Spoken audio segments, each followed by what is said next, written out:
Eto ha, mga SSS pensioners, para po sa mga hindi pa nagkatanggap o wala pa rin laman ang ATM card para sa kanilang 13th month ngayong Disyembre 2025, dahil meron po tayong mga nababasa mga komento, mga nagpapaabot din po ng mensahe sa ating official Facebook page, Messenger, na hanggang ngayon wala pa rin laman ang kanilang ATM card at hindi pa rin po nila natatanggap ang 13th month.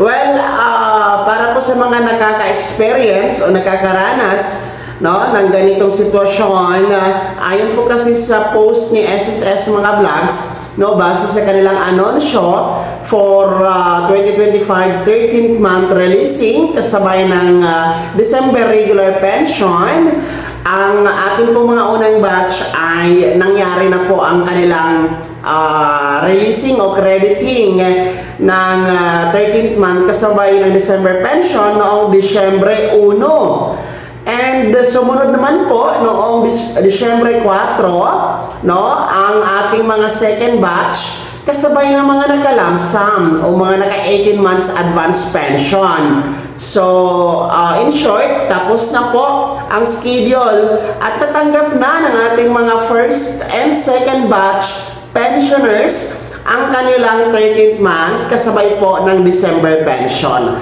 Well, para po sa mga hindi pa rin nakakatanggap, ulitin ko, meron at meron talaga, dahil kung atin pong titingnan ulit po yung anunsyo ni SSS, meron tayong nakaschedule ngayong December 16, 2025, araw po yan ng Martes, na crediting schedule o releasing. Ito po ay para sa ating mga pensyonadong hindi po nagko-comply ng AKOP ng mga nagdaang buwan, ng mga non-compliance of AKOP. So, crediting schedule o releasing schedule ng mga naipong pensyon at kasabay na din po ang 13th month ngayong Disyembre 16. Kaya naman po sa mga nagtatanong, at sa mga hindi pa rin nakakatanggap ng 13th month, wala pa rin laman ang ATM card, hanggang sa mga oras na ito, sa petsang ito, ay baka ngayong Disyembre 16, meron na yung laman, makikredit sa yung ATM card. Kaya mahalaga talaga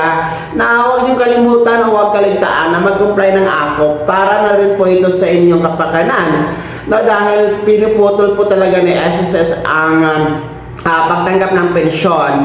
And syempre, kapag hindi kayo nag-comply ng AKOP, especially during the 4th quarter ng taon, halimbawa po September, October, November, December, hindi kayo nag-comply dyan, ay maaapektuhan po ang December. Alam nyo naman, ang December, talagang dyan inaantay ng ating mga pensyonado ang 13th month. Maaapektuhan po yan kasi madadamay po siya na hindi makikredit. Kasi nga po, the December regular pension and the 13th month, kasabay po yan na ikikredit sa inyong ATM card. Kaya, talagang dapat mag-comply ng AKOP, para po hindi po maputol ang pensyon at hindi madamay ang 13th month tuwing Disyembre. So, ulitin ko para po sa mga hindi pa nakatanggap, para po sa mga hanggang ngayon wala pa rin pong laman ng ATM card para sa kanilang 2025 13th month, at nabayanan niyo po ngayong darating na Disyembre 16, 2025